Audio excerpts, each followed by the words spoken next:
to read that document. It'd be very interesting to see what the priority listings are.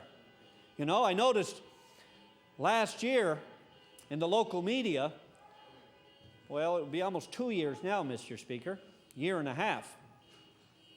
The member for Cape Breton North, who is now the Minister of Economic Development, indicated that the number one priority in his area for the school board was a school in North Sydney.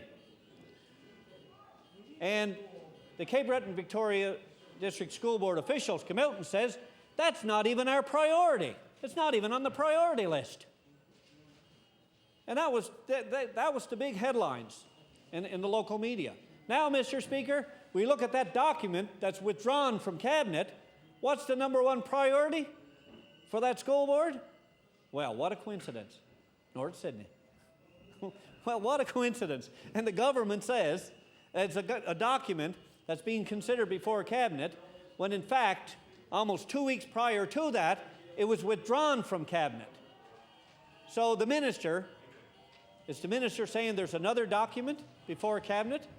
In fact, the Deputy Minister indicated when he came before Public Accounts that earlier that morning he had been before Cabinet to discuss this issue, the priority listing for capital school construction. Something is not adding up. You wonder why, Mr. Speaker, we would be suspect. There's a very serious issue here, Mr. Speaker, and that's one of the reasons for the hoist. We have a $500 million deferred maintenance issue. That issue, in part, is addressed in that document. But then again, we can't talk about that, you know, as part of the budgetary process because it's been withdrawn. What other documents, Mr. Speaker, does the government have that is not telling the people of Nova Scotia? I think, no, Mr. Speaker, I believe that the Minister of Education and the Minister of Finance owe an explanation to the school boards across this province as to really what are their priority listings. If they're just sitting on that, waiting for an election call to announce all these schools, whether it be QEH and St. Pat's, which is itemized as number one on the priority list, or what have you, Mr. Speaker, well, that's fine. Just put it out there so people will know. People can plan.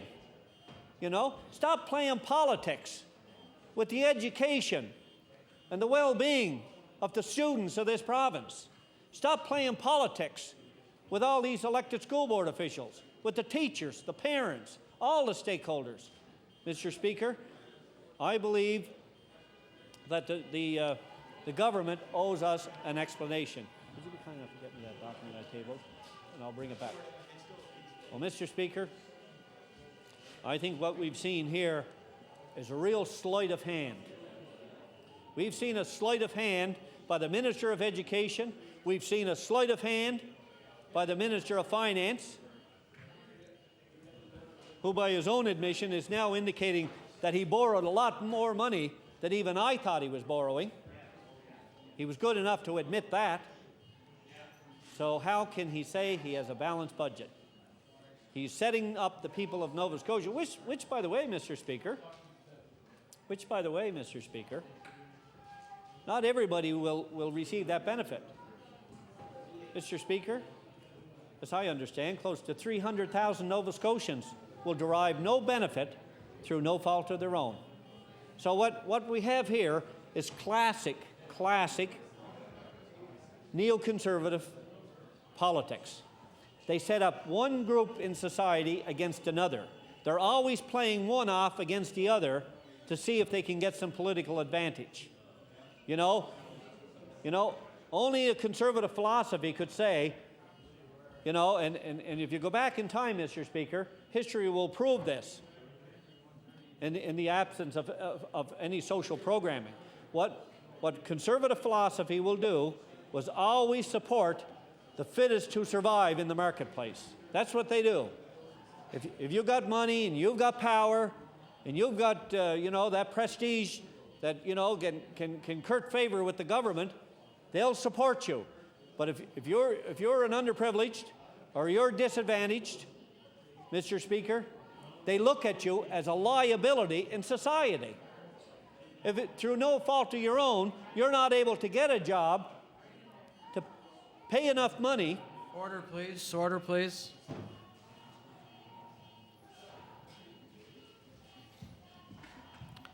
Thank you. The member for Cape Breton West has the floor. Thank you, Mr. Speaker. Mr. Speaker, clearly what we have here is the old-time conservative politics. You know, we'll only help those who help us.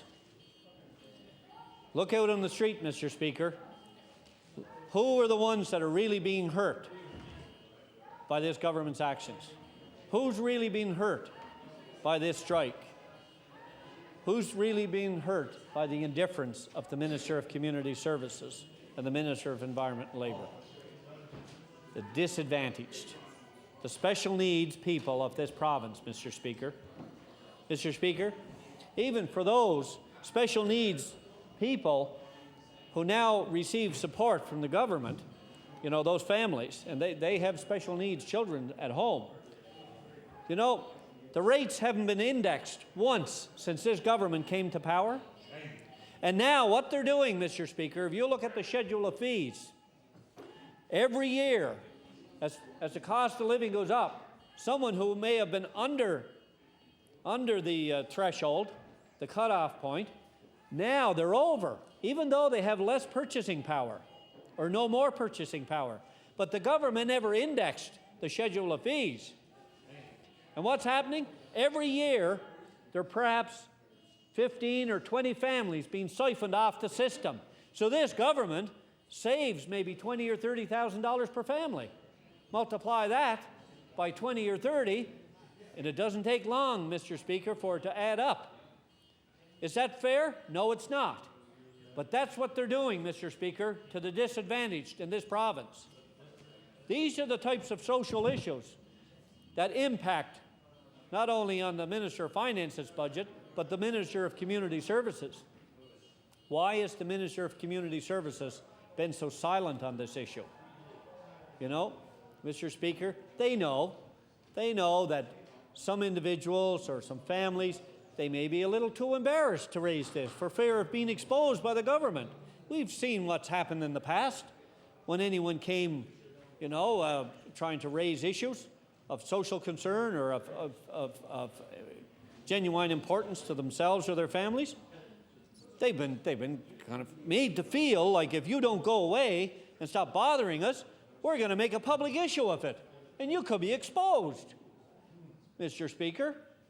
And there's evidence in the public record that would suggest that. I don't want to get into too much history, but I think government members know that. Anyone that's been around this House long enough. It's absolutely unfair what they're doing to the people of Nova Scotia. And if anyone should be out on the street talking to those picketers, or still better, going and talking to the families, rather than the families being forced to come, you know, track down the minister here as he leaves the chamber because he refused to meet with them before then, it's the Minister of Community Services. They shouldn't have to be forced to come, you know, in the fashion that they did. And then to be treated with such indifference, Mr. Speaker.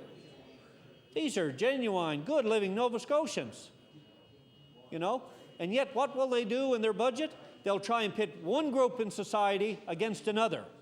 Because you have more money, we're going to cater up to you. Because you are disadvantaged, we're going to stick it to you.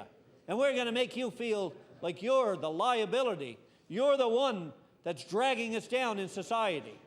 They don't say that outright, Mr. Speaker, but by their actions they do it. And they do it, and they do it in a very derogatory fashion, I believe. It's absolutely deplorable what they do to these people, Mr. Speaker.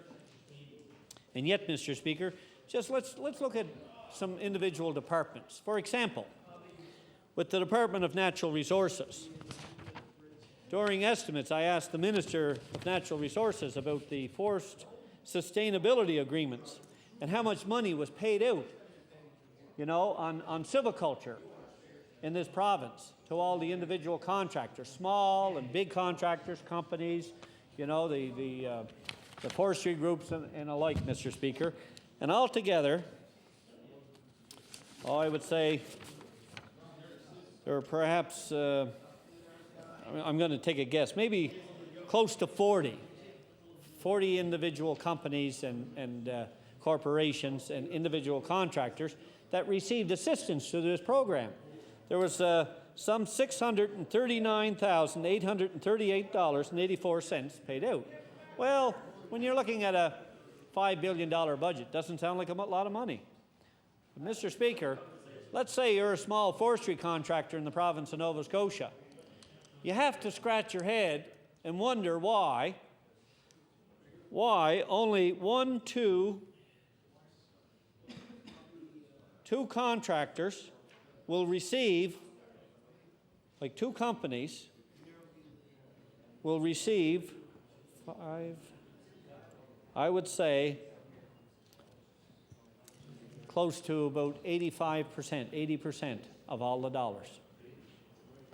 Mr. Speaker, I mean, what's going on in this province that the government consistently and almost exclusively caters to big business? I'm not against big business. We have some of the finest companies in this province. Michelin, Bowater Mercy, Stora Forest Industries. They provide long-term, sustainable, good-paying jobs. And I'm very pleased, and I support them. But, Mr. Speaker, these types of programs, these small contractors should not be nickel and dimed at a business. It's not fair to a small private pulp contractor that may have 2 or 3 or even a half a dozen employees, seasonal employees for the most part. Mr. Speaker, they get very little advantage out of this program.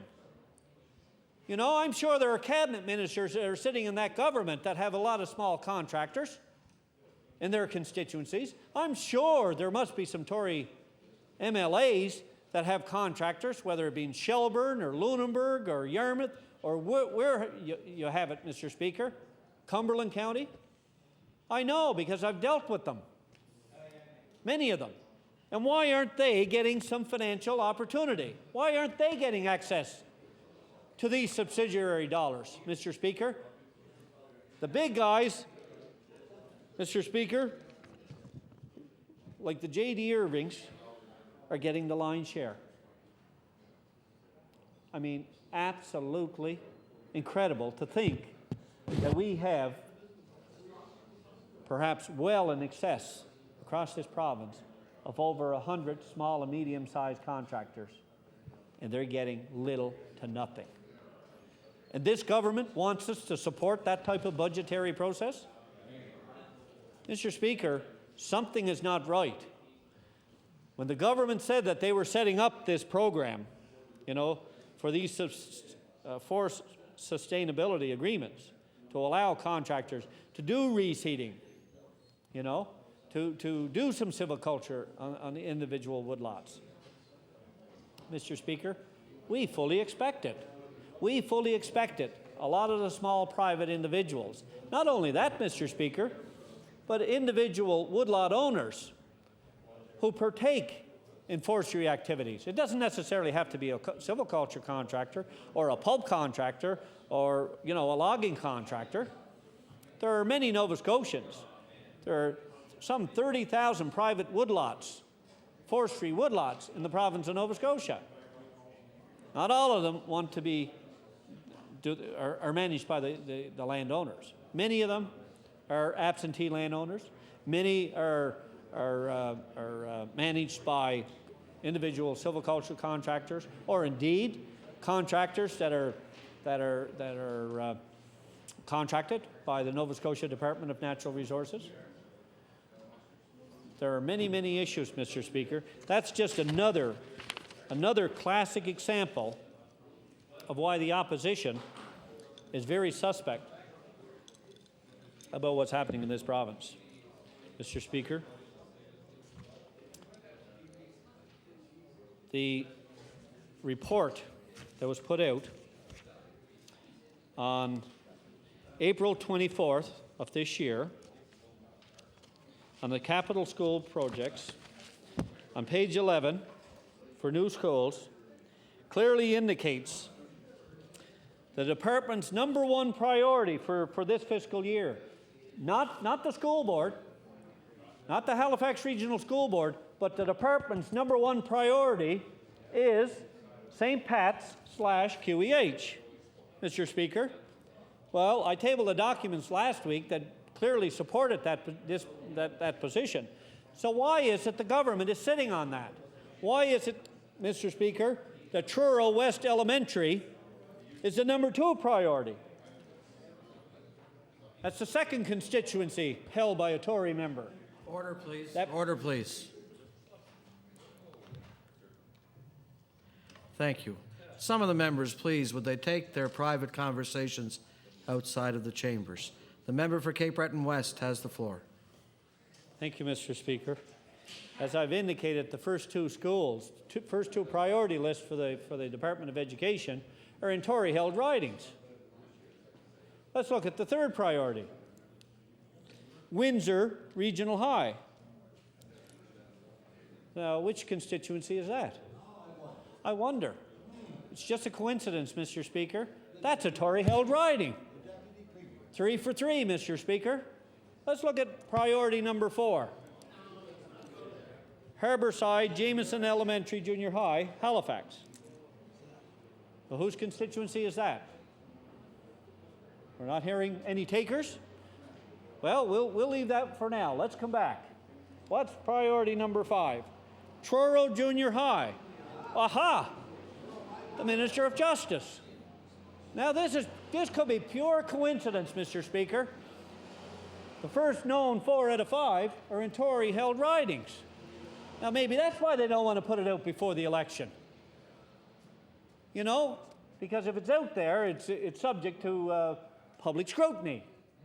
You know, and maybe the people won't give the approbation that the government thinks it will give. Mr. Speaker, let's look at priority #6. Waverley, L.C. Skeary Elementary in Halifax. Perhaps some of our Halifax colleagues could make commentary on that. Maybe that's just a coincidence as a Tory-held riding, Mr. Speaker. Just a coincidence. So we have 6 out of 7. And the other one, we haven't determined which area that's in yet. And that could very well be, by the luck of the draw, another Tory-held riding, Mr. Speaker. And then we have Arcadia Elementary. That's in southwest Nova Scotia. Perhaps the Minister of Finance would be right anxious to stand to his feet and try and defend Arcadia Elementary. Yarmouth. Oh, my gosh. Another Tory-held riding. That's a coincidence. My golly. 7 out of 8 so far that we know of are in Tory-held ridings. That's got nothing to do with politics, this priority listing. Maybe that's why they said it was before Cabinet and they didn't want to discuss it. But the fact of the matter is, a staff member in the Department of Education let the cat out of the bag. He released this to us today, Mr. Speaker. And he said it's not before Cabinet because the Minister of Education sent it back. So who's telling the truth? Who's telling the truth in that government? I did. Now let's look at the next one. Oh my gosh, Mr. Speaker, this is definitely a coincidence. This is definitely a coincidence. I know it can't be politics. Mr. Speaker, North Sydney Junior High. Well. Mr. Speaker, I dare say that might be, it just might be, I'm just guessing, it might be in the constituency of Cape Breton North, the Minister for Economic Development. Mr. Speaker, this has to be pure coincidence. No government can be that unscrupulous. No government can be that underhanded to come up with this type of a priority list. Well, number 10 on the list, Mr. Speaker, you lucked out here. Number 10 for Glace Bay? Glace Bay, you're number 10 on the list, but here's the caveat. They're not going to look at you until the year 2006. So they're going to hope they've got at least 2 elections to take a crack at you. And maybe even then, this might change, Mr. Speaker. This may even change. You know, 2 elections away. Oh my gosh, Mr. Speaker, I have to keep going because the good fortune of this government and the government members, it's overwhelming. Let's look at the next one. Yarmouth Elementary, Southwest. My golly, that's 2 for the member for Yarmouth. That's 2. He's really hitting it lucky here today. That's 2 in his riding. Now let's keep going. This gets better, Mr. Speaker. My golly, Musquodoboit Rural High. Well. The good member for the Colchester-Musquodoboit Valley finally strikes bingo. He says bingo on a diagonal line. But you know, Mr. Speaker, he's 2 elections away too. Maybe they're hoping for other fortunes for this honourable member because they don't even look at that until 2006. Now, here we have 2, 4, 6, 8, 10, 12. 11 out of 12 schools are in Tory-held ridings. Now, Mr. Speaker, I have to come to the government's defense. This is pure coincidence. It can't be bad politics. It can't be crass political politics. I just can't believe that they would even come up with that. Even this group can't be that diabolical. Or can they? Or this is a document that came from the Department of Education today. The honourable member for Colchester-Musquodoboit Valley would like to have a copy of this. I'm sure his colleagues would. I already did. If the member would like to check with the documents that are tabled. He's also a member of Public Accounts. He should have a copy because it's on his desk. It's on his desk and he doesn't even know it. Read his correspondence. Why wait till tomorrow? Do it now. Do it now, Mr. Speaker. You wonder why things are disarray and why people don't trust what this government is doing. And they're going to say that there's no politics in education. 11 out of 12 in Tory-held ridings. Well. You wonder why they say it's before Cabinet. They don't want to discuss it. Well, maybe they sent it back because there was only one in a non-government riding, and they wanted to make it 12 for 0 instead of 11 for 1. See? Well, Mr. Speaker, you know, the Walmart doorkeeper wants to engage himself in the debate. He can get to his feet, and he can try and defend these types of decision-making arguments anytime he wants. Or he can stay there and be a cheerleader and greet people as they come and they leave. It's up to himself, you know. Let the constituents of Preston speak for his participation in this most important debate. We're talking about, you know, a multi-million-dollar capital commitment over the next 5 to 7 years. And the minister has the audacity, to come before the committee of this House and say this document is before Cabinet when, by signature of his own senior director, he has referred it back away from Cabinet. We don't believe what the minister is saying, and we have just cause because it's documented, Mr. Speaker. And you wonder why we would like, you know, a 6-month hoist. Because if this is what happens in 1 day, 1 week, what's going to happen in 6 months? And you know, Mr. Speaker, look at the Finance Act. You know, you think they've never ever come to innovative ways to bankrupt this province. Let's see what they've done in past practices. Let's see what they've done in past practices. Yes, Mr. Speaker, there is a section in the Finance Act. Yes, they will have this budget to work with.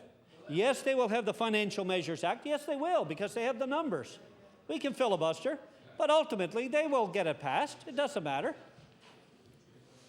But, Mr. Speaker, once the House is closed down, you know, when they're in the heat of the election campaign, this is not going to be good enough for them. Do you know why?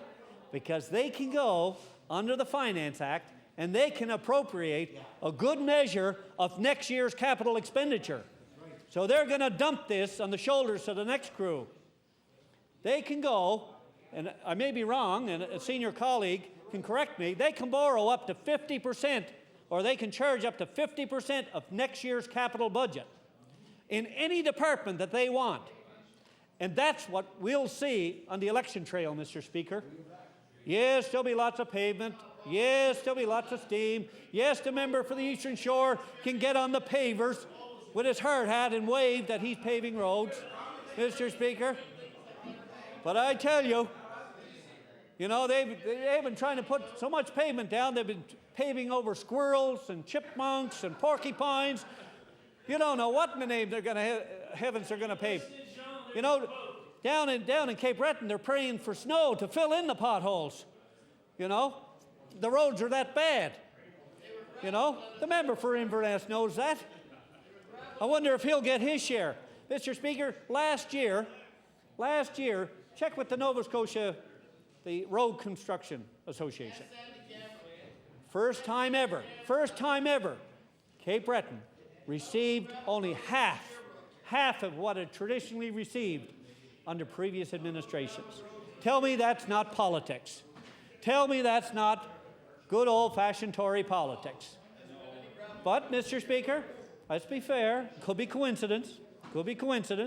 They say that they just increased the budget from about 60-some million up to 105 or 115 million. Well, by golly, Mr. Speaker, they must have that money for some reasons that we don't know. What they forgot to tell us as well, Mr. Speaker, like they forgot to tell us when the former Minister of Community Services announced that lovely housing program last year, that was all federal money. He's shaking his head in disbelief. I know he's so despondent about it. He knows he should have given credit to the federal government. Now we have the Minister of Community Services in this budget with $7 or $11 million of federal commitment to housing. They spend 2 and they hold on to 7 or 9 and 2, right? That's 11. And yet, Mr. Speaker, I gave one example of how... Order, please.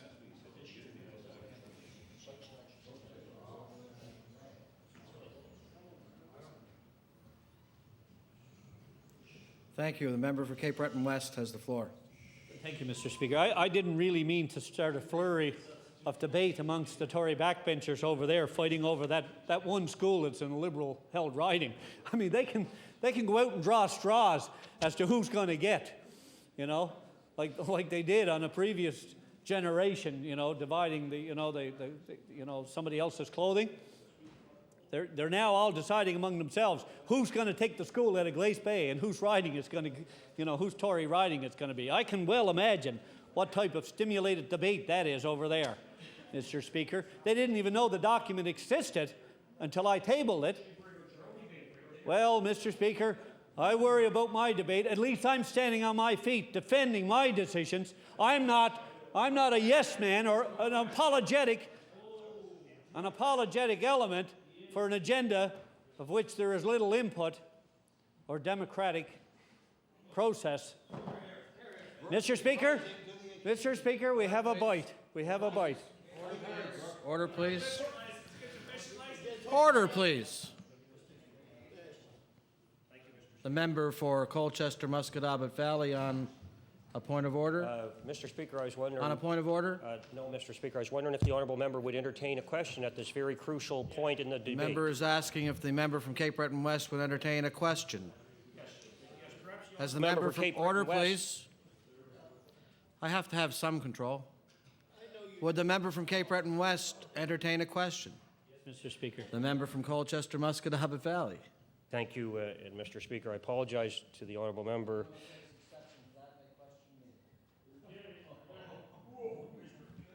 Thank you, Mr. Order, please. Order, please. I'll call to order the member from Yarmouth. I will call to order the member from Yarmouth for challenging this chair. The member has this opportunity to apologize. I apologize for nothing, Mr. Speaker. I did nothing wrong. The member has this opportunity to apologize to the chair. I will give the member from Yarmouth one more opportunity to apologize to the chair.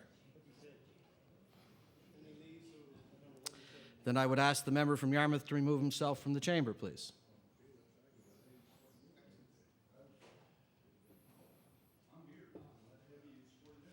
I would ask the member from Yarmouth one more time to remove himself from the chamber, please.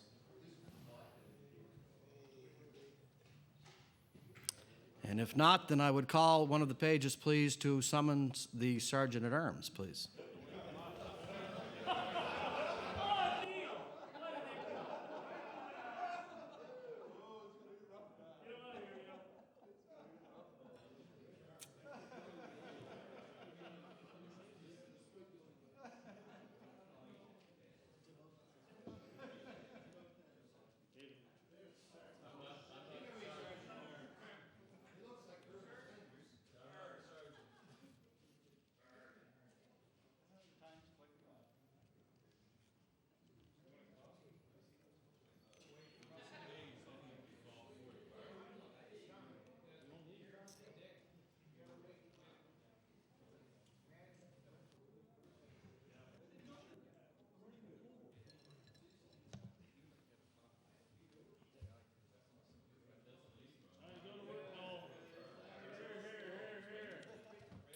Order, please. Order, please. The Honourable Government House Leader.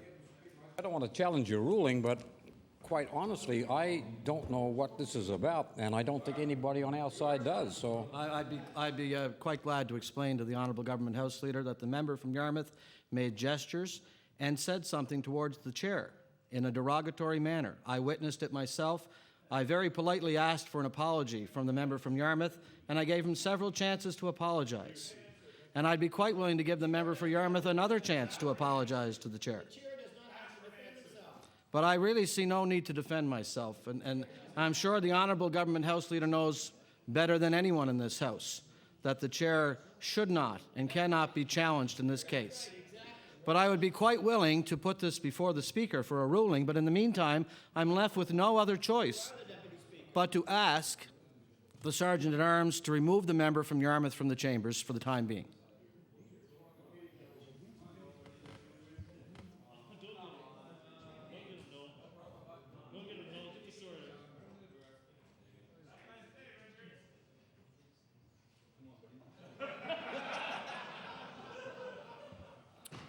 The member for Colchester-Musquodoboit Valley has the floor on a question. Well, Mr. Speaker, due to recent events, I seem to have lost my train of thought there. And I do thank you and apologize, Mr. Speaker. However, I guess my question that I'd like to direct to the Honourable Member for Cape Breton West, and I did apologize initially for intervening, I guess you would call it, intervening when the Honourable Member was in full flight. Well, you know, the member for Timberley Prospect, who isn't in his place but is in the chamber, has been known to make disrespectful and derogatory comments towards members on this side. If he wants to pose a question, then he can pose a question. But I'm doing mine right now, and if you want to take your place and ask a question, go ahead. Order, please. Order, please. Order, please. The member for Colchester-Musquodoboit Valley with a question for the member for Cape Breton West. Yes, I was intending to ask the Honourable Member for Cape Breton West if he could tell this House and all members of the legislature how many schools on that list he has will be built via the P3 method and model. Member for Cape Breton West. Well, thank you, Mr. Speaker. The present administration just completed 7 under the P3 model, as I understand it. And the Minister of Education has already confirmed that. If not, the Deputy Minister, but it's in the Hansard. This one here? This is a proposed list. None have been built. You can't propose a priority listing and have the school already built. Otherwise, there'd be no purpose in having a priority listing for construction. Now, I would think the Honourable Member for Colchester-Musquodoboit would know that's the purpose of having the priority list submitted by the school boards to the Department of Education, which in turn go to Cabinet. Otherwise, if they're already built, there's no sense having a priority listing. Well, obviously, the Honourable Member is confused. He's confused. See, he's so dogmatic about, I'm not sure if he barks or not, Mr. Speaker, and I don't want to go down that road. But, Mr. Speaker, he knows full well that type of dogmatic philosophy does very little to engender public confidence. He knows that. But, you know, I give him full marks. At least he's trying to defend the indefensible. You know, smoke and mirrors has become the hallmark of this government.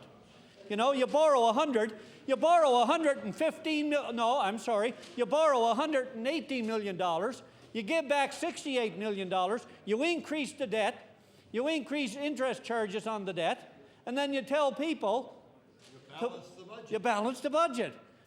Now, I'm no economist. I don't have a CA degree or anything like that.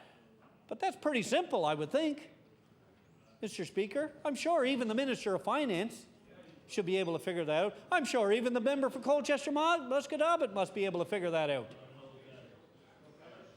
Mr. Speaker, if they feel so good about it, why don't they stand up? Why don't they stand up, Mr. Speaker, and defend this budget, these Tory backbenchers?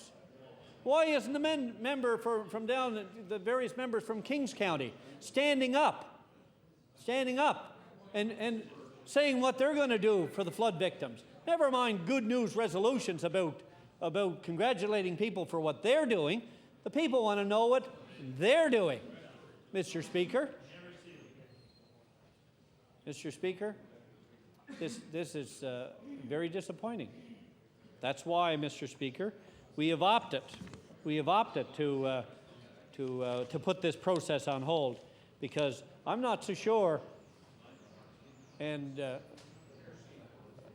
I would be almost willing to bet, Mr. Speaker, and I know politicians aren't allowed to bet, but I'd be willing to submit that this time next year, Mr. Speaker, the people of Nova Scotia will be very, very upset. It doesn't matter what political party is on that side of the House.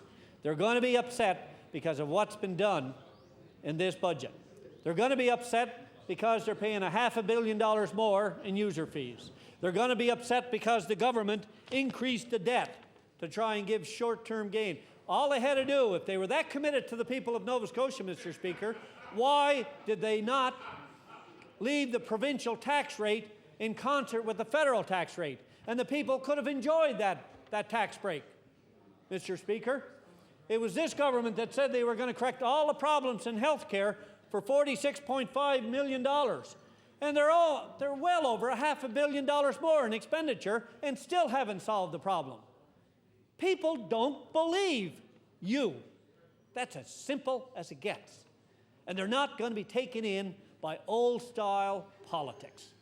The 1950s and 60s and 40s, and yes, Mr. Speaker, even going back to the Harrington days, where they did gerrymandering of voters' list and manipulating this and manipulating that, those days are gone.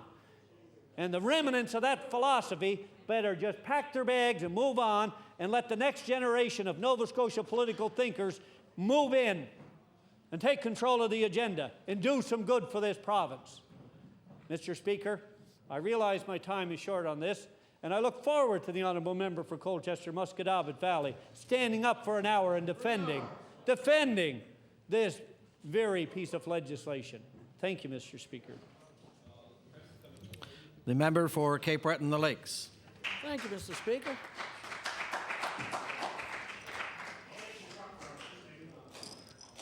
And I find it kind of interesting that I rise today. I feel very privileged that I have an opportunity, of course, to speak on this Hoist Amendment in regard to the issue in regard to secondhand smoke at casinos. You know, Mr. Speaker, I find this a rather interesting topic, actually. You know, this government claims to be the champions of all things. But I can't understand for the life of me why they separate business in this community and create two societies, basically what it is. Mr. Speaker, I don't know what this says for health promotion. When you spend money to promote health, but, you know, In fact, what you're telling children, basically, is what I understand from this, is that, you know, if you work in the casino, it's okay to smoke. But if you don't work in the casino in this community or in this province, then really, you can't smoke at work. Now, there's quite the debate going on here in this House. It's rather interesting, and I feel very privileged being here during these debates. But this is a very interesting topic, Mr. Speaker. And at least people that I represent are calling me, and they can't for the life, you know, understand why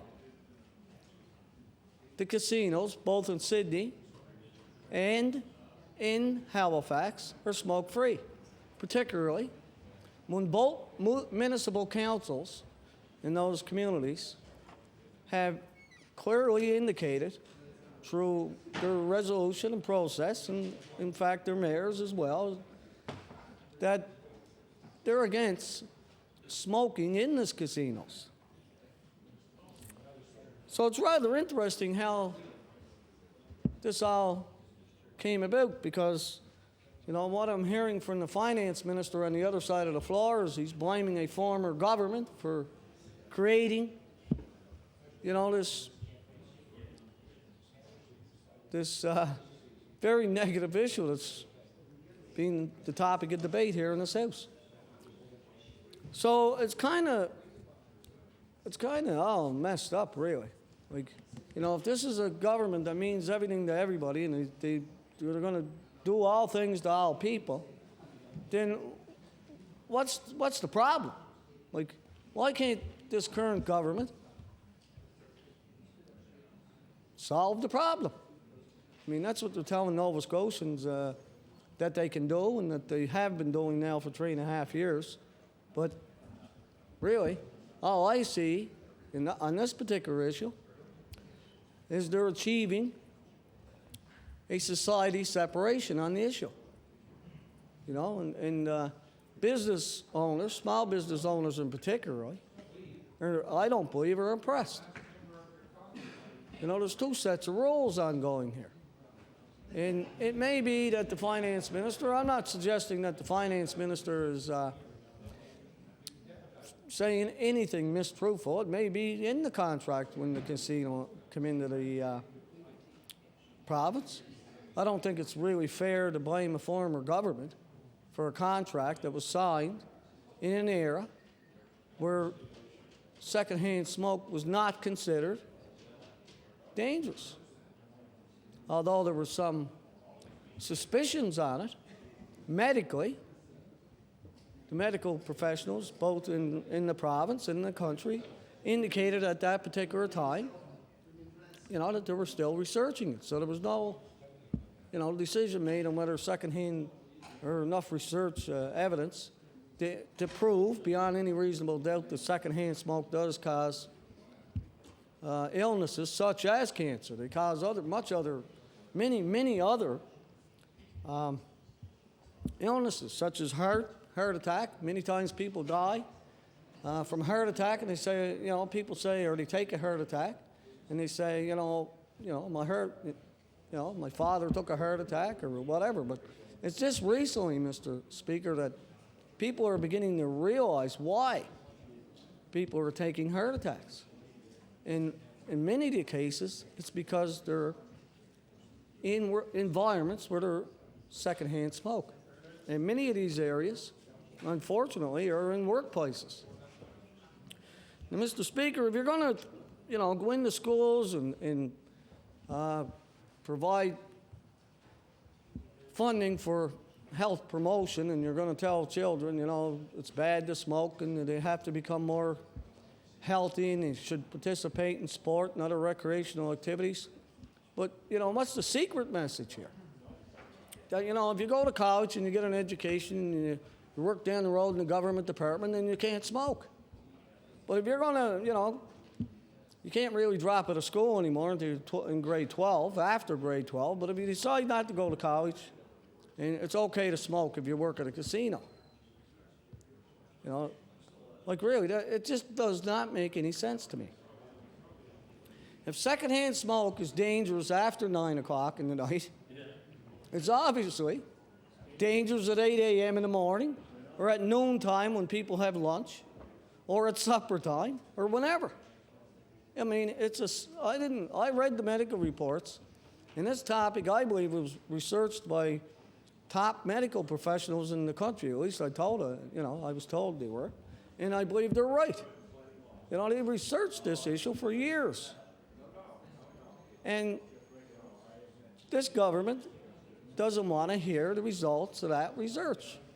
The research clearly indicates secondhand smoke causes cancer and other illnesses, particularly to people that are working in an environment filled with secondhand smoke, such as casinos. And it's kind of unique, really, when you think about it. Once with their life and once with their paycheck. You know, I know it's a gambling business, and they continue to gamble, and it just doesn't make sense to expect an individual to go into a workplace and gamble on their health, and in fact their very lives. It just doesn't make any sense to me. Mr. Speaker, people usually say, well, one individual said to me, why do they bother working in an environment then? Why take a job in that type of environment? Well, Mr. Speaker, I can't really indicate to members of the House here in Halifax why they take a job, particularly if they're afraid of secondhand smoke. Maybe they all smoke in the casino in Halifax. I'm not sure, because actually I've never been in the new casino yet, so I'm not familiar with that setting. But I am darn well familiar with the setting in Cape Breton. And those jobs are important down there. I recognize that. There are a lot of jobs in that facility, but people must take the jobs. There's no choices in Cape Breton. If you can find a job in a barber shop, you take it. Simple. You want to feed your family, even if you're not a barber, So for people that have, experience in the hospitality industry in Cape Breton, and they see a reasonably well-paid job, they're going to have to accept that job. They have to. They're going to look for it, apply for it, and obtain it. But they also look toward governments, Mr. Speaker, to protect them. They protect construction workers to certain levels with work boots, helmets, safety gear that's worn. But in casinos, there's no protection. And this is, it's kind of a little baffling to me. It doesn't seem to me reasonable that this government cannot begin open new negotiations with the casino. And perhaps, Mr. Speaker, perhaps if this government is not... Order, please. Order, please. The member for Yarmouth. Thank you, Mr. Speaker. Mr. Speaker, and to all members of this House, I'd like to apologize to all members for not obeying the order from the chair. The apology is accepted. The member may take his seat. The member for Cape Breton and the Lakes has the floor. Thank you, Mr. Speaker. Now, Mr. Speaker, who is supposed to protect the health and safety of workers in this province? Who? Now, I look across the floor over here, and I look at the Department of Labor, the minister responsible for that department. And, Mr. Speaker, I said it in the House during question period a couple of weeks ago, that actually that minister is basically an icon in this province, really. He has more experience over there than he forgot more. He certainly forgot more than I know. I don't have a problem. I don't have any problem admitting that. However, if that minister over there thinks he's fooling anybody in Nova Scotia, that he doesn't have the ability to deal with those casinos, I don't believe that, Mr. Speaker. I really don't. That minister has more abilities and capabilities than any other elected member in Atlantic Canada, to my knowledge. And If he fails at doing something, it's because he wants to fail at it, Mr. Speaker. It's because he's ignoring the issue. Now, Mr. Speaker, that minister knows darn well he has the money to take on the casino, because you just look at the extra income from insurance rates, for instance. You know, really. Like, the minister is really disappointing at times. Now, Mr. Speaker, I know he's had an exceptional career, and I know he's probably in days in the future he'll deliver again. But, Mr. Speaker, there are issues that he's ignoring, either deliberately or, like, I can't imagine why he wouldn't, why he just ignores the issue. Now, Mr. Speaker, that's two ministers. You have the minister that's responsible for health promotion. He's prepared to spend money to tell children and other grown-ups to quit smoking. It's bad for you.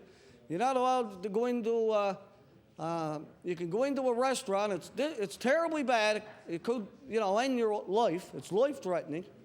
But you can go in and have lunch, and you can have breakfast, and you can have an afternoon drink or a beer or whatever. And you can go in there in the evening and have snacks. You can have wings, whatever, till 9 o'clock, and you're in a smoking environment. Now, does that make sense? But after 9 p.m., well, then that environment gets dangerous. Now, I'd like to see the medical doctor that signed that recommendation, really. Like, I'm no medical doctor. I'm an auto mechanic, and I don't have a problem saying it. But I can tell you one thing, that's just unbelievable. Now, the minister responsible for health promotion, he's prepared to spend money to tell children not to smoke, it's non-healthy, go out, get actively involved, participate in more sports and recreational projects, and become healthier. But if you want to work at a casino in this province, it's okay to smoke. If you work anywhere else, though, if you choose another profession, then you should not smoke. But if you want to work in the hospitality field, well, then you have to accept the dangers of working in that type of environment. And that's where the Minister of Labor comes in, because it's his responsibility to protect the workers in this province. Whether it's in a hospitality environment or on a construction work site or in a hospital room, Mr. Speaker. He has obligations and responsibilities to protect the workers in Nova Scotia, all workers, and not just a select few that they choose. Now, Mr. Speaker, we're all aware that there are several cases, and one in particular that has been brought forward, that at least one individual in this province has contacted lung cancer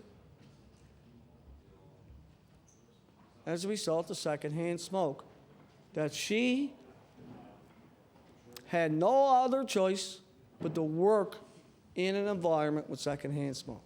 So, that is one too many, Mr. Speaker. And this government has a responsibility to stand up, not only to protect other workers in that field, but to assist this particular worker in any aspect that they can possibly do. The lady is terminally ill, and think about it, Mr. Speaker. If any member in this House today, got sick and went to the doctor, got rushed to the doctor and went through tests, say, well, there's asbestos in the building down there in that House of Assembly. And if you go back in there, you're going to be, terminally ill. I'd like to know what member is going to walk in the door. I'd like to know what government member is prepared to do that. I know there's government members over there against anti-smoking laws. There is. Would they take a job in one of the casinos? I doubt it, Mr. Speaker. But they expect me, or my children, or my neighbor, or my other community member down the road, it's okay for them. It's okay for someone else. As long as somebody else gets affected by it, it's all right. And that is wrong. It's not proper, Mr. Speaker.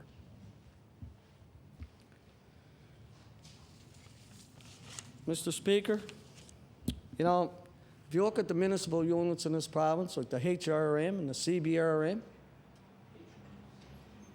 Mr. Speaker, they were the ones, you know, they showed more spunk on this smoking law than this government did.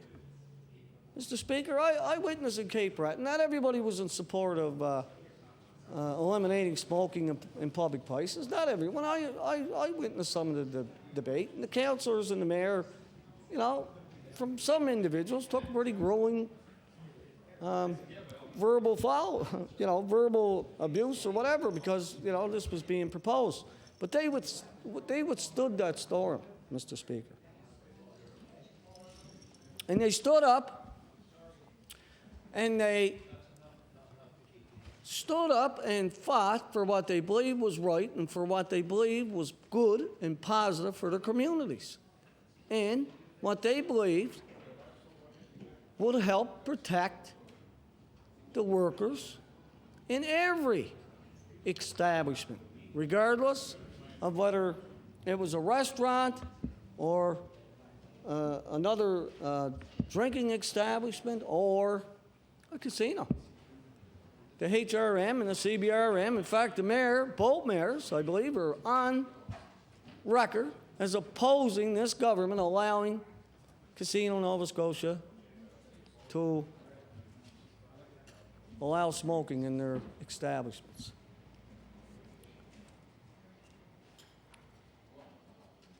And of course, you know, this government indicated before those municipal units, they indicated that they were going to come and protect all the people with the legislation, and everything was going to be okay, and that, you know, the municipalities accepted the fact that this government was going to support them on this initiative, that healthcare experts indicate is the most pressing issue in this country. Yet, what do? They allow smoking in casinos. Now, Mr. Speaker, the 6-month hoist would be an exceptional opportunity for the minister to open negotiations, or at least, Mr. Speaker, you know, write a letter maybe. Instead of taking a phone call from the casino owners, perhaps he should write a letter, maybe drop by the office down there or send one of his staff members and arrange a meeting and propose that these negotiations to reopen them. I mean, Mr. Speaker, you know, really, in all fairness, if Nova Scotians decide, you know, that the casino maybe is creating an unfair environment, then maybe, you know, Nova Scotians may decide to stop going there. And if that happens, and the business falls off, and all the profits that this government are reaping in from those profits, if that starts dropping off, then you'll see some activity. I assure you. You'll see that they'll be recognizing that issue rather quickly and then dealing with it. So I guess it's money over lives and illnesses. I mean, this government obviously has more money to spend on health care. You know, that's obvious with the new arrangement with the federal government. That's clear. That's where they got the money. It wasn't that they come up with this big scientific event that created this windfall overnight. I mean, the windfall came from Ottawa.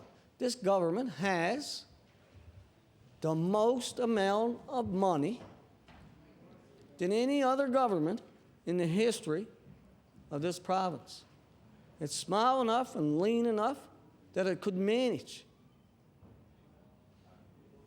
However, Mr. Speaker, they just simply stand up and ignore the issues that affect Nova Scotia workers, particularly in the casino environments. Now, Mr. Speaker, I think it was the Premier that I heard speak in the House one day, and he told all members of this House that he would do the right thing. He would do the right thing. And he would bring in smoke-free legislation. Said that here. And I believe exactly what he said is that we will work to ensure Nova Scotia's legislation is at the forefront of national and international efforts to reduce smoking and to reduce exposure to secondhand tobacco smoke. Mr. Speaker, that is exactly what the HRM Council and the CBRM Council recognized. They recognized that. They recognized the words and took the Premier at his word and felt that that was the goal of this government. Then they went into the debate on their bylaws, took the heat from some irate smokers, perhaps, people that believe that, not everyone believes that you should not be allowed to smoke in a bar after 9 o'clock. In fact, it's hard for me to come to terms how it's safe to have breakfast, how it's safe to have lunch, snack in the afternoon, supper, lunch in the evening, in an environment with smoke up till 9 p.m. And then after that, these eating establishments then, according to the bylaw, are allowed to pass out the ashtrays. But before that hour, workers in those establishments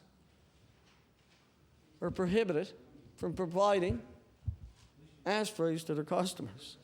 It's insane.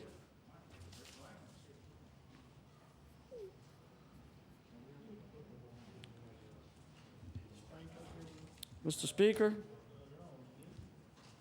all you have to do is discuss this issue with any other establishment in Nova Scotia, tavern, bar owner, licensed restaurant. Ask those small business owners if they feel that this law is fair. Mr. Speaker, I speak to them quite often, and they're baffled by it as well. This bylaw, the law that this government is putting forth here is it's insane. They're, really what they're telling small businesses here, you're going to allow smoking in your establishments. You have to go out and spend thousands of dollars to put in a system, a venting system. And it's safe to use up to 9 o'clock, and after 9 o'clock, it's okay. Go ahead, smoke. Anyway, Mr. Speaker, it baffles me. And then, when this government changes, we have two parties here that are committed to eliminating smoking altogether in public places, including the after 9 o'clock episode. Anyway, Mr. Speaker, many small business owners are being forced to spend large amounts of money for just a couple of years, perhaps. Perhaps it could be only for a couple of months, as this government is heading into an election. So, where's the theory? It's hard to understand why this government is actually going forward with this legislation, particularly when you have a Minister of Labor who has the experience and ability and capability that he has, and a Premier that's a doctor. It's just baffling.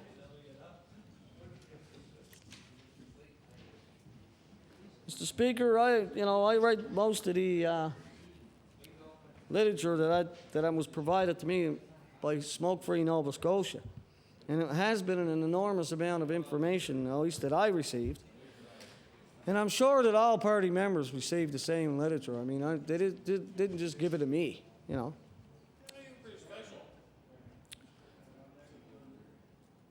It just baffles me why anybody over there, particularly when many of them are former municipal councilors, they know the world, the municipal world, they know the tough fight that the HRM council had to deal with. They understand that fight. They understand those debates, Mr. Speaker. They understand the grassroots system in this province. Mr. Speaker, they certainly, that's where I come from. And back at Cape Breton, I learned a great deal through that system. And I know some of these former councillors over here, they have also. And it just baffles me why they allow this government to jerk these municipal units around, particularly the two largest units in Atlantic Canada.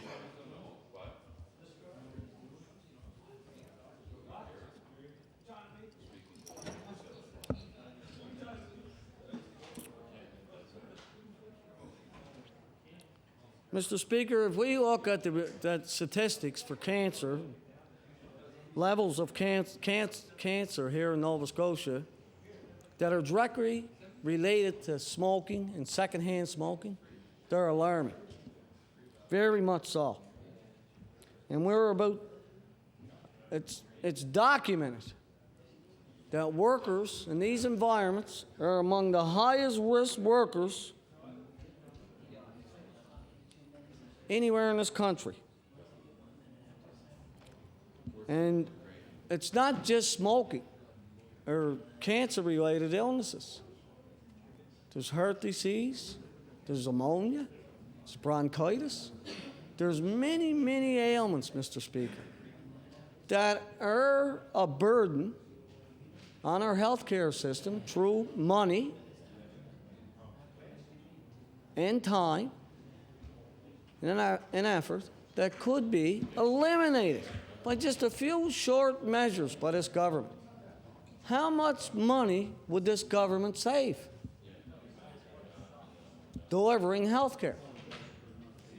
Mr. Speaker, perhaps someone should do some research in that regard, because I would suggest that it is a significant amount of money.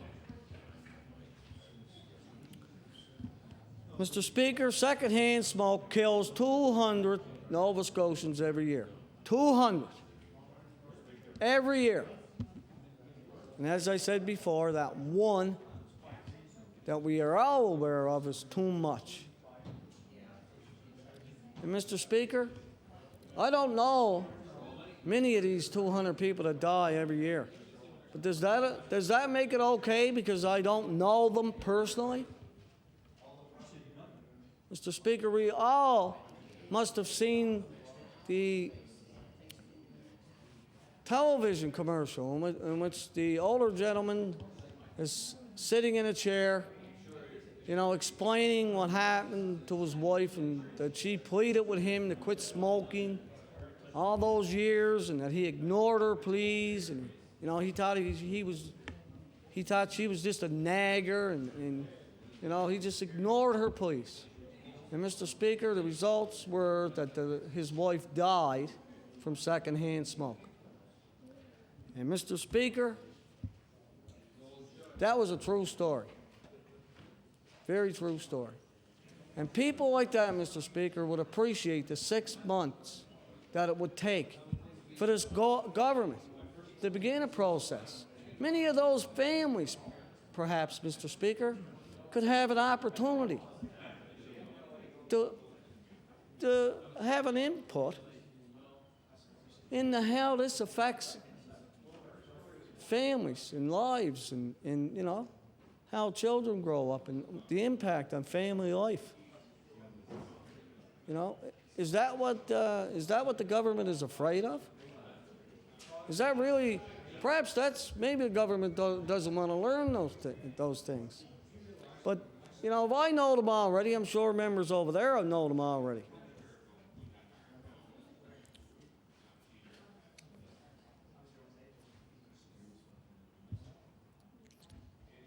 I honestly believe all workers in the province, whether you're working at a casino, construction site, a tavern, or here in this house, you see, they deserve the same protection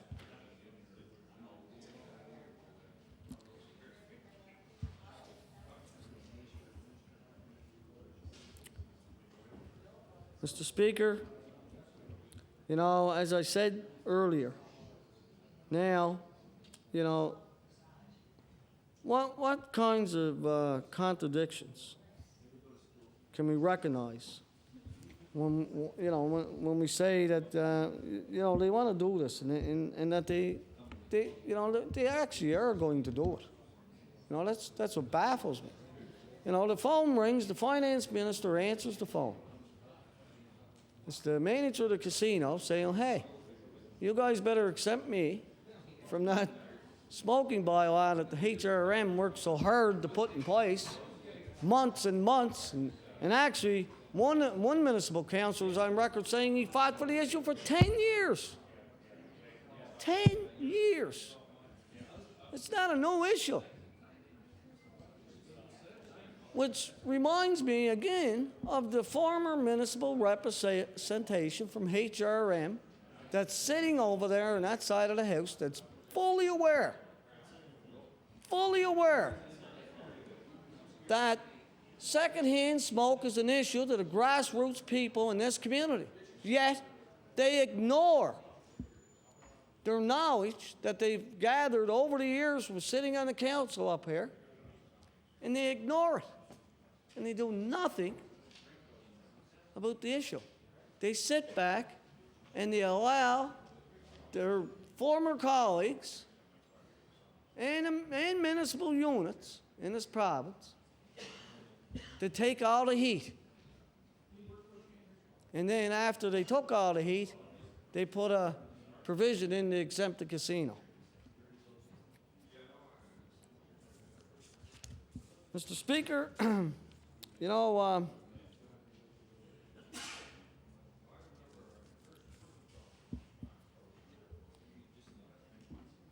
we need a clear set of standards for this policy in Nova Scotia. It should be one that, you know, begins at one end to the other.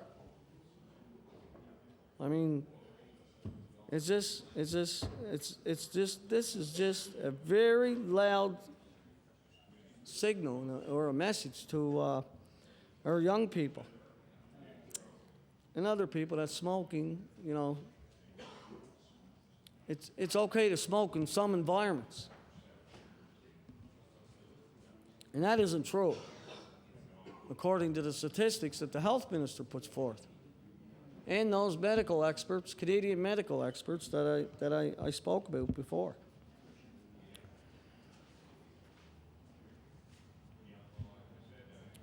Mr. Speaker, if you know this hoist, if the government did agree to the hoist, you know, 6 months really would not be an unreasonable amount of time to begin a negotiation process to allow the people that are affected by this issue to have an input in whether they feel they're being protected in their workplace.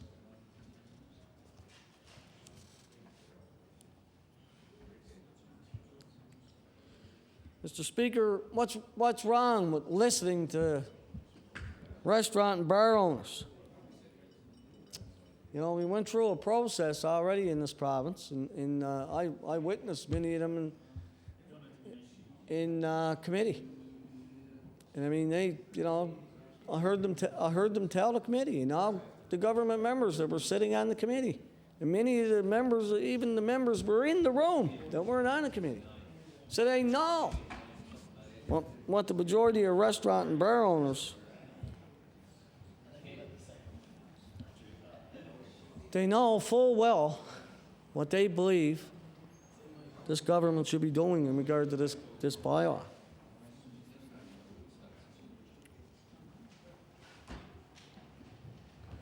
Mr. Speaker,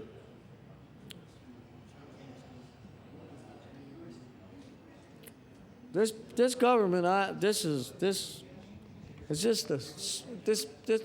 this whole law now will likely become failed. It'll be a failed attempt by the municipal units to deal with the grassroots, the issues that affect the grassroots people. It's a failed attempt And it's hard for me to believe that, the Premier, a doctor, and the Minister of Labor, who's supposed to protect the workers in this province,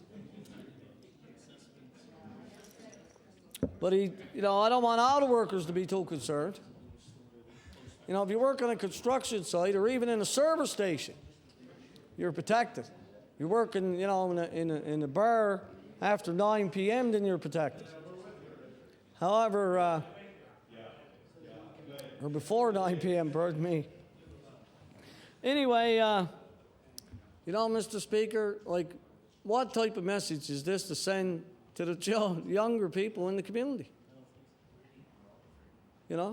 If you go down to the restaurant down here and you have something to eat, you're not allowed to smoke. But if you go down to the casino,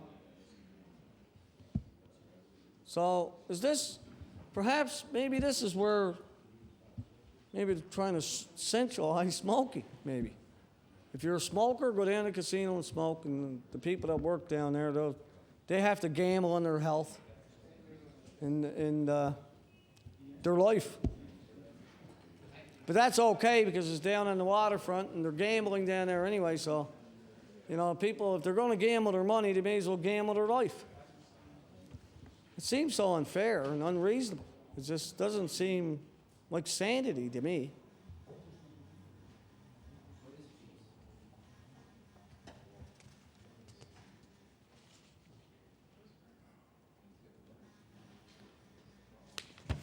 Mr. Speaker,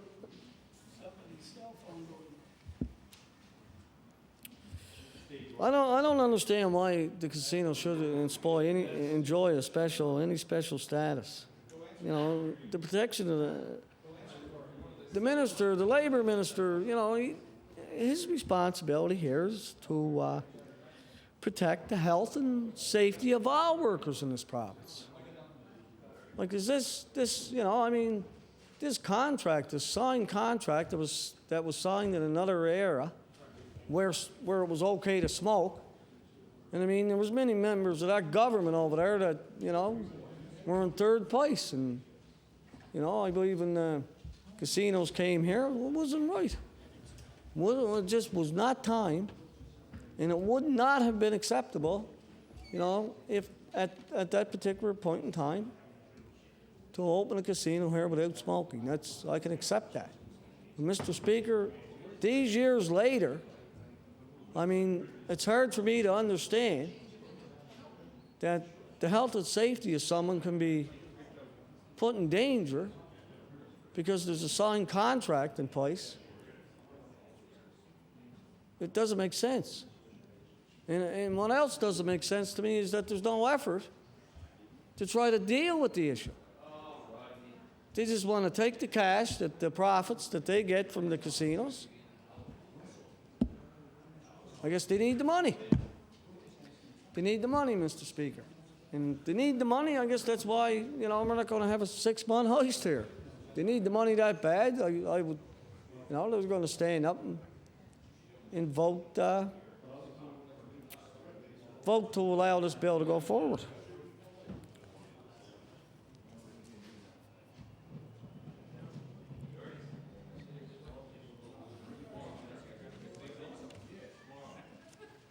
Mr. Speaker, I still hear the Premier saying, we're going to do this right. It's like an echo. I think, he's shortly after 1999, I think he referred to his government as turtles. Well, Mr. Speaker, the sure are moving rather slowly. Most Nova Scotians would understand now what he meant then. The HRM Council and the CBRM Council should be congratulated because, Mr. Speaker, those two municipal units did pass bylaws that would protect the health and safety of all workers in their municipal units. And that's the grassroots people that they represent. They listened. They heard, they listened to the debates, and they made the decision. That's democracy, Mr. Speaker. democracy. Yet, this government fails to recognize not the effort, not only the effort, but the results. The results, Mr. Speaker.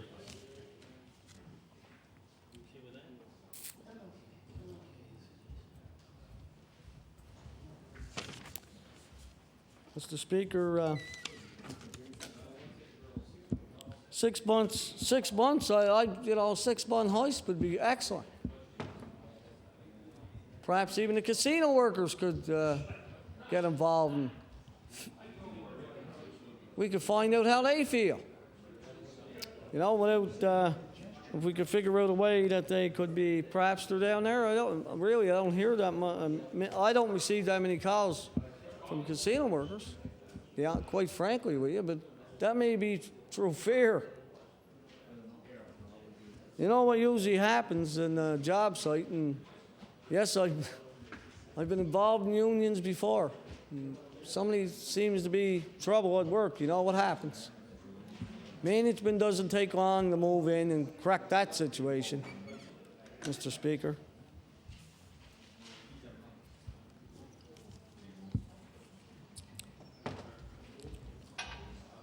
Question of fairness, the Premier said, Mr. Speaker. This is a question of fairness, and this government would be a government of fairness for the people. Well, I fail to recognize that giving how, when you give or provide, the finance minister indicates that he didn't give the casinos this exemption. That's okay, that's fair. That's a fair statement. But Mr. Speaker, he is failing to do anything about it. He's just ignoring the call. I mean, for a casino, a manager to call a finance minister, like I have a hard time identifying with that. The finance minister, Mr. Speaker, is a pretty important individual on that side of that house. And he's probably the senior minister to the Premier. And for him to just take, okay, Mr. Casino owner, yes, sir, okay, sir, we'll take care of it, sir. Okay, sir. And that's the end of it. I mean, really, think about that. Does that sound reasonable? It's baffling.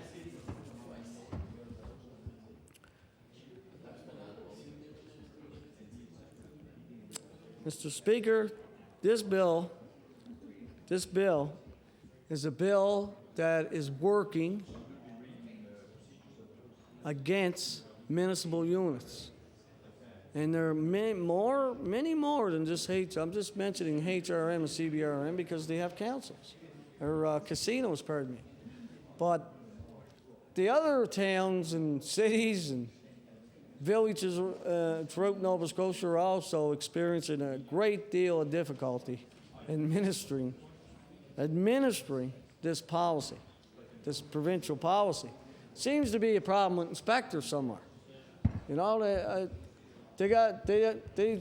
have the money to, apparently they don't have the money over there, Mr. Speaker, to hire these inspectors. They even expect workers to police the policy for them.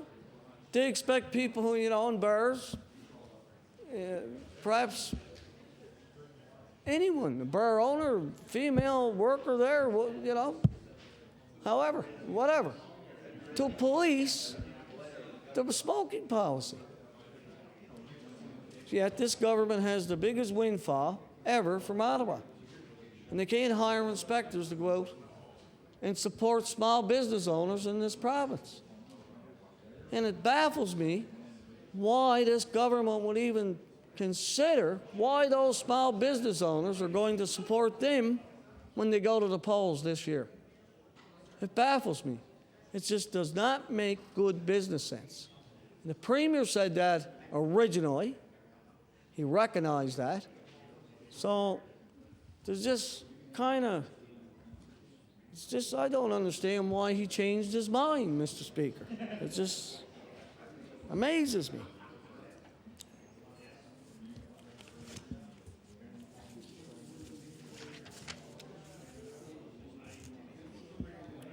You know, Mr. Speaker,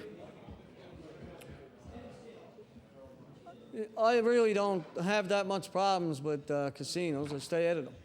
So, however, you know, people probably should have the right whether they want to go there to visit or not. The same as, you know, whether you want to go to a bar and have a drink or a meal or whatever. That's people's rights, and that's fair. Mr. Speaker, I don't think it's one bit fair, you know, to expect somebody to stand down there at a card table and accept the danger of secondhand smoke in a working environment because I want to go down there and smoke and play machines all night. Like, it's just not, it doesn't seem reasonable.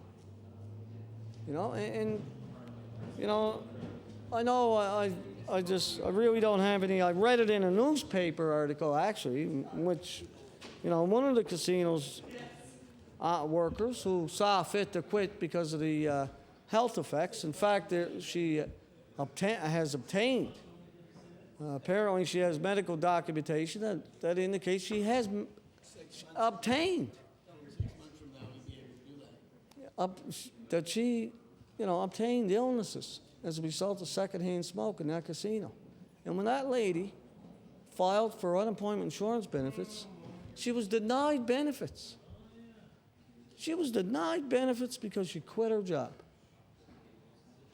Mr. Speaker, if any Nova Scotian in this country, in this day and age, any province, you know, have to risk their health and safety to work in an environment that is harmful to their life, their very life, and their family life, and like that's for that government over there to even consider imposing that. It's terribly wrong.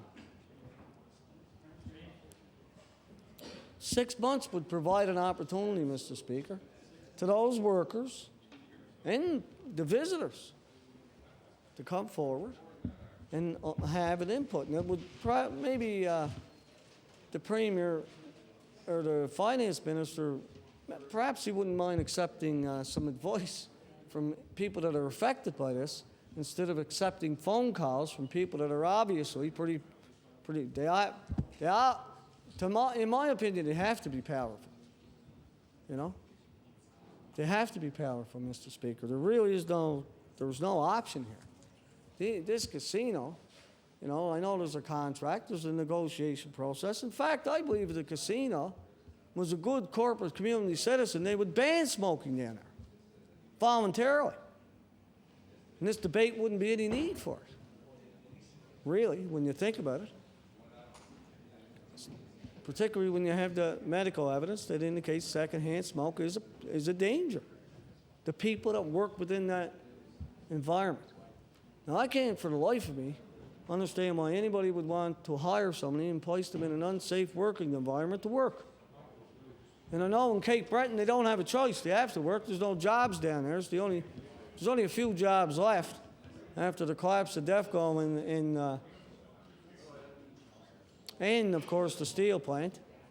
And these low-paying jobs there that this government claims that they're creating down there, the story doesn't fit. In any event, Mr. Speaker, I believe we should send, you know, that Minister of Health Promotion over there, he should really send a clear message to the children that he wants to get a new lifestyle for. You know, that's obvious. They're on record as saying that they want to create a lifestyle for Nova Scotians that is healthier. But I like to hear the topic at the cabinet table when this issue is discussed, because that baffles me. Like, I can't believe that, you know, that this government is going to ignore this and impact small business the way it has in Nova Scotia. It's just amazing. You know, more than myself is wondering why these casinos are continuing. They, according to this government, they try to blame a former government, by saying that it was a former government that provided this special treatment. Well, Mr. Speaker, I mean, really? I mean, the Premier's on record as saying there was problems in, health care and there's problems here and there. But he's also on record as indicating that he's putting an effort into these issues and he's impacting these issues and he brags, at least, about the impact he's having here in this house and all that wonderful stuff. But why ignore the real issue facing Nova Scotians, the number one issue, secondhand smoke? Why ignore it? It just doesn't make sense, and it's got to be money. The only thing I ever seen people ignore issues over was money, really. And there's no secret that casinos do pay large amounts of money to this government. I don't hear them complaining about that. The revenue that's coming in. They complain about a contract that was signed probably 10 years ago or 12 years ago that has a line in it that didn't deal with an issue that wasn't an issue at the time. But now, because of medical evidence, is an issue. And this government fails to recognize the issue, and the government fails to deal with the issue. No activity. Just, okay, sir. Okay, Mr. Casino Manager. I'll do what you tell me. Thank you. Goodbye. And that was the end of the issue. Then we're going to blame the other government for signing the contract. And then we're going to take all the revenue, do whatever we want with it. But they're not even considering, they can't be considering the impact that this issue has on people's lives, according to medical professionals. So they're not my words, really. The Nova Scotians deserve not choices. I mean, that's what this government is all about. Choices. Well, why don't they give Nova Scotians choices? Not when it's an advantage, a revenue advantage. Now, that other government was bad because, they signed a deal to allow smoking in these casinos. But I didn't hear them anybody say over there, that casinos were bad and they didn't want the revenue that they were paying the government. I haven't heard that. So it's obvious the game is still alive and well. It's the revenue that the government's after the casinos bringing to the province. And that's okay, that's fair. I can understand that. But why ignore the issues that affect the workers in those locations? It's amazing. They actually are exempting these workers, or these casinos, they're exempting them from the labor laws in the province. Now think about that. What other location in Canada does that happen? I'd like to know that, Mr. Speaker.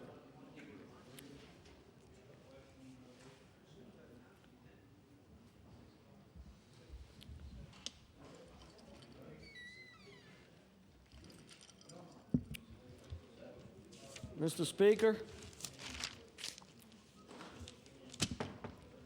I think earlier, before I sit down, I better correct myself because I believe I read my note here wrong, and I indicated that the ashtrays really don't come out until 9 p.m. in this province. So it's just crazy. It's just this whole thing. It just doesn't make sense to me. There's just something that we don't know that is really the issue here when you think about it. You have a government blaming another government for a problem that just was created lately. Not 12 years ago. That wasn't a problem then. It was maybe a problem, but it wasn't a recognized or a documented problem because the medical evidence wasn't there to support it. But now it is. Today, it is an issue, Mr. Speaker. Not 10 years ago, it wasn't. So why is this government ignoring the issue that affects Nova Scotians? It's got to be revenue. It's the only thing I ever see. You know, I see the same thing with the insurance industry, Mr. Speaker. You know, the industry itself is crying and they're pleading with this government to put a process in place where they can help straighten out the insurance mess, or what many people believe is a mess. You know, I'm not an insurance expert, so maybe it isn't a mess. I'm not sure. But at least the people that work in that industry want to work with the government to find solutions. This government ignores that, Mr. Speaker. Why? Well, I ask myself why. It's got to be the gravy train. Really. Why else would you just let a industry run without any, you know, any attempt whatsoever to try to deal with the high insurance rates? And Mr. Speaker, I gotta, you know, when you receive a 600% increase in insurance rates, and you didn't have any driver infractions or accidents, you know, there's a problem somewhere. And it's affecting seniors and people with low incomes and people with disabilities more than anything. Yet this government ignores it. Why? I believe it's the added revenue that the government has coming in. In fact, the finance minister, he probably brought in, I don't know if we'll ever know, but he did indicate once last year that he had at least $7 million more. And I would suggest it was much higher and will be much higher. And Mr. Speaker, if he doesn't do anything about that issue, he will have more revenue. That's proven. I mean, the record's coming up. But I want him to know something else, in my opinion, Mr. Speaker. If he doesn't deal with this issue, he's going to start collecting, not money, you know. We'll see the bodies starting to build up. Health care delivery costs will continue to increase on a daily basis unless this government does something about the issue that exists and has been created since that contract was signed. Now, simply to blame a former government and walk away from it, that's just totally unacceptable. And I think it's issues like that the government, when they do go to the polls, they'll get the message. And they're going to get the message loud and clear, I would suggest.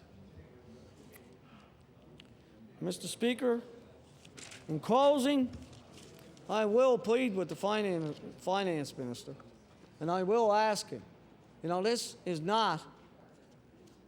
is affecting people's lives, and it's an issue that affects many, many Nova Scotians and that are working in an environment that deserve the same protection as workers in any other field in this province. Now, Mr. Speaker, I know my time is about up, and thank you. I appreciate the time. Thank you. Cape Breton West. Sorry, I'm a member for Glace Bay. No? No, I'm a member for Dartmouth North. Mr. Speaker, obviously the speaking order's been out of line at the Speaker's desk. Thank you, Mr. Speaker, and I rise to take this opportunity to speak on the hoist of the Financial Measures Bill, Bill number 36. And the hoist is that it be read for a second time 6 months hence. That means 6 months further down the road. And Mr. Speaker, what I have consistently realized is that every year during budget estimates, a Financial Measures Act is proposed, or a Financial Measures Bill is proposed before the legislature. Each time the Financial Measures Bill is proposed before the legislature, what normally happens is that we find that there's a 6 months hoist of the Financial Measures Act each time. And it gives us the opportunity in the legislature to debate that and all those items which in fact are affected by the budget process. Many of, I shouldn't say many, all of the budget items and the departments are affected by the Financial Measures Act. Sometimes there are other issues that are shoved into the Financial Measures Act in which the government wants to deal with, and they want to deal with it at a rather quick pace. Mr. Speaker, what I will say is that each and every time that I've been here and I've debated the Financial Measures Act, the 6 months hence hoist, is that often it's gone on deaf ears by the government, and the government hasn't paid much attention to that 6 months hoist. But the 6 months hoist is a mechanism that's put into a bill that allows the government, the members of the opposition, and the public a greater opportunity to rethink and to think what those items in the budget might be and how those items in the budget might very well be addressed. What kind of a significant impact those items have on individuals in the budget, and what kind of an impact it has on departments. Mr. Speaker, often there is a question of why can't we do a 6 months hoist on the road, and that we take this on a road show that the general public can actually be involved in looking at the Financial Measures Act to see the impact that it might have on how it affects their lives and how government legislation with respect to financial budgets are looked upon with respect to their very issues. Often I became quite concerned when I came to the legislature as well, Mr. Speaker, as you know, previous experiences often gives an individual a budget, and I know the former members and mayors of municipal council will certainly attest to this, that in fact often a budget is presented that's a line-by-line item budget, and that you see how each and every department works and how it functions and how every dollar is spent within each and every one of those departments. Often this doesn't happen in provincial governments. You're expected to ferret out that kind of information that normally should be afforded to you. And I can understand the good reason why much of that information is not brought forward, because each individual department would have such a significant line-by-line item or book that it would take you a while to go through the book and the process as to the legitimacies of some of those numbers. Having said that, though, Mr. Speaker, it would certainly enlighten us, the general public, and certainly inform us how each and every department works and where each and every one of those line-by-line items are part of the government, and how each of those line items are funded. Having said that, Mr. Speaker, I want to say as well is that the Financial Measures Act will be dealing with a tax concession that's going to be offered by this government to many Nova Scotians. 464,000 Nova Scotians, Mr. Speaker, will receive a tax check of $155. Now that's expected to come out sometime in June. And that tax check, Mr. Speaker, would give many Nova Scotians the opportunity to see if this is a real good way of spending the taxpayers' dollars, and if in fact society is benefiting from the return revenue that those taxpayers' dollars will in fact, after being flushed through the communities and being spent, will come back in tax dollars to the government. And that would be a good 6 months hoist, that we could go out to the community and actually see that and see what the community thought of it. What's amazing, Mr. Speaker, and rather it's in your community or my community or any of the other members' communities that are represented here today, is that there will be some 300,000 Nova Scotians who will not benefit from that tax cut. And then 300,000 Nova Scotians who are told that they will not benefit from that tax cut, they're told because they don't pay taxes, or they don't have the tax base comparable to getting back the $155 taxes. But allow me to tell you, Mr. Speaker, that many of the 464,000 people who will receive that check will use that check to spend it out of the province. They'll use that $155 check towards their vacation, and they will spend that in Ontario or the United States or Europe or elsewhere. Along with that, they'll buy antique furnitures and so on. But if, in fact, we are all to benefit from the spoils of a balanced budget, and if we are all to benefit from a province that is moving forward and looking after its debt, and that in fact it has come forward with respect to a balanced budget, then we should all benefit from that spoils, Mr. Speaker. Every Nova Scotian should benefit from that spoils. I can tell you, Mr. Speaker, a senior, a person who is low income, a person who is impoverished, is more likely to spend that in your local corner store and my local corner store and the small businesses that keep the small businesses alive and operating than someone who earns $150,000 or $100,000 or more. Why should I, as an MLA, be able to collect a check of $155 because I earn X number of dollars, and I be a recipient of the spoils and the benefit of a balanced budget, while others who earn significantly less than I do not? The question is, it's about fairness in government. It's about how government metes out and distributes the benefits to all of society. That's the question. And the question is that where do you get your biggest bang for your buck? If you want the money to flow through the economy, you don't give the money to someone who's earning $100,000 a year so that they can go out and buy put that money towards some prized antique. You don't want them to take that money and spend it outside the province on their vacation. But what you want that to do is to flow through the economy is by giving it to the hard-working, low-income citizens who will not benefit from this tax break, those people who are poor and those seniors whom, in fact, have been asking for HST tax rebates on home heating fuel and so on. The government had ample opportunity, Mr. Speaker, to make sure that each and every Nova Scotian benefit, as I said, from the spoils of a balanced budget. The finance minister may be very correct. He may come in this House and he may articulate the budget estimates, and he may very well say that we have a balanced budget. Not only do we have a balanced budget, but we have surplus dollars. And we anticipate surplus dollars in the future. But unless you look at how the economy spends, then you certainly will not be able to anticipate that those continued benefits are accrued to you in the future.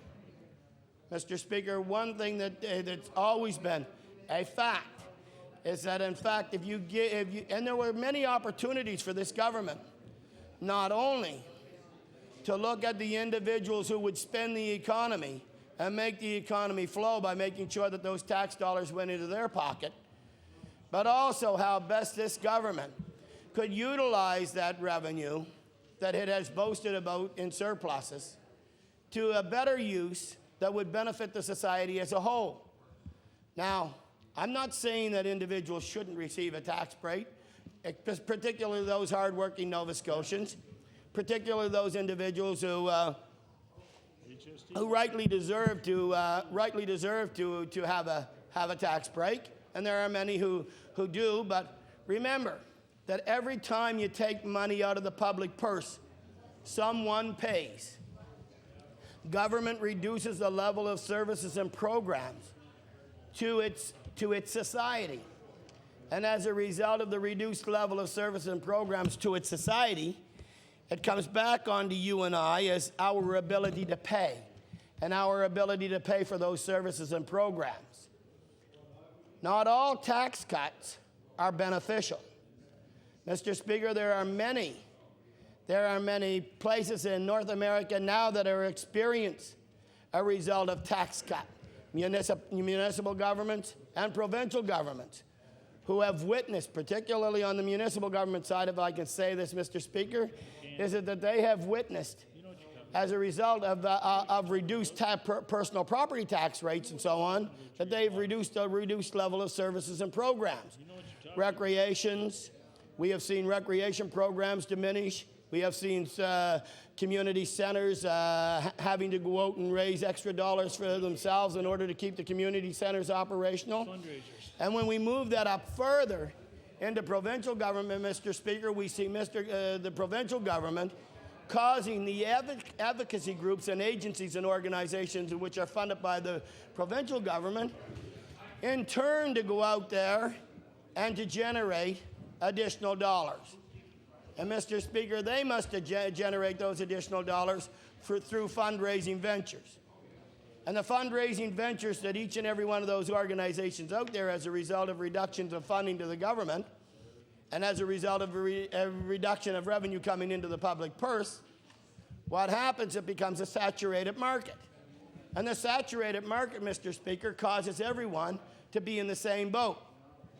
Mr. Speaker, you and I and every member of this legislative assembly have been bombarded within the last 3 to 4 years with respect to special requests from advocacy groups and agencies and organizations. We have been asked to come out to their black tie dinners, to their casino nights, to their no-show dinners, you name it, the whole gambit of fundraising ventures that we have been asked to come out. And that's a result specifically of government cutback. And governments continue to ask the agencies and organizations to be self-reliant, independent of government, and so on. It can't happen in a vacuum, Mr. Speaker. There's no possible way that that can happen in a vacuum. There must be a shared, cooperative venture both by government and those agencies who provide the programs and services. 6 months from now, Mr. Speaker, we could go out there and we could look at this, and we could certainly see what is being, what is happening when you, in fact, you erode the tax base by giving back tax dollars, when in fact there are many agencies and organizations out there who are hurting. For example, tell us a few. Mr. Speaker, the transition and women's centers, transition homes and women's centers, have a reduced budget item in the community services budget, a reduced line item this year compared to the previous year. And remember, last year, Mr. Speaker, had it not been argued and debated, that they would have been cut by $897,000. It was only because this political party brought the issue to the floor of the House and used some very pertinent examples with respect to the Lieutenant Governor's home and how the money was being spent there in relation to the money being spent on social programs and so on. So, Mr. Speaker, it was very important that we looked at that. Again, Mr. Speaker, one has to realize that that in order to continue to provide those services, then every one of us should be the recipient of the spoils of this province. And if the spoils of this province says that we have a balanced budget and that we are in a surplus, and there are surplus dollars expected this year, and there are further surplus dollars expected next year, then we should be addressing the very important social issues that affect this province. Mr. Speaker, a good example is to take the tax off of home heating oil. They take the HST off of children's clothing. Right on. And the minister says that we can't do this because we need the cooperation of 3 levels of government. Well, the 5-year period has ended, and there is no need for the cooperation of the three provincial governments. I should say the Atlantic provinces. There are 4 provinces that were tied into this. No, there was actually 3 because PEI did not entertain or join. Prince Edward Island did not join, as a matter of fact, if I recall. So there are only 3 provinces, Nova Scotia, Newfoundland, and New Brunswick, who tied into the harmonization by the federal government.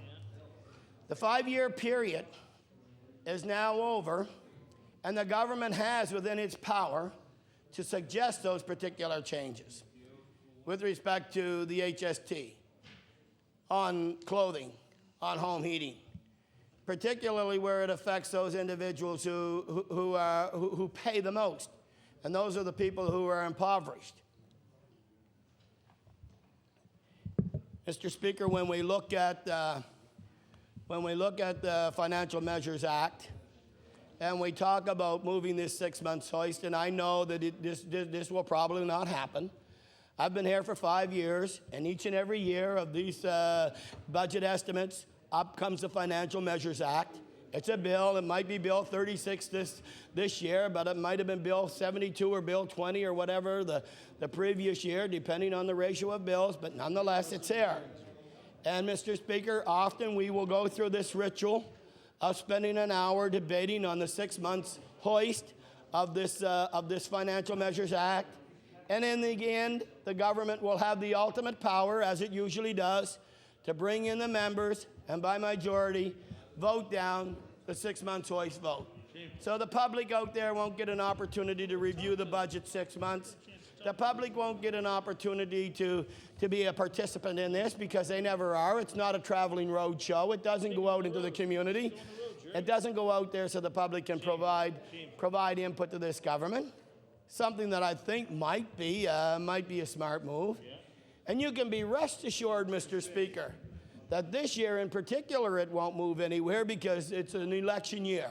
And you can be assured that in an election year, this process will be sped up and moved rather quickly. When we look at how the tax dollars could have been spent rather than the $68 million that is going to those 464,000 Nova Scotians who will benefit from receiving that $155 check. And Mr. Speaker, I want to say that those Nova Scotians may very well deserve that $155 check. But there's more than those Nova Scotians. There's the other 300,000 Nova Scotians who deserve to be the recipient of that as well. Also, Mr. Speaker, we could have very well put those dollars into the situation that we're now faced with listening to every day, and that's the Regional Residential Society Services. There are additional dollars that the Minister of Community Services could have put in to say that, look, we're going to address this issue. We know the kind of services that they provide to the most vulnerable Nova Scotians, those councillors out there who are members of Local 66. We also know how frustrating it is for the parents and the families of the most vulnerable children, of the most vulnerable adults, excuse me. And they know the kind of services that were provided by those regional residential services counselors.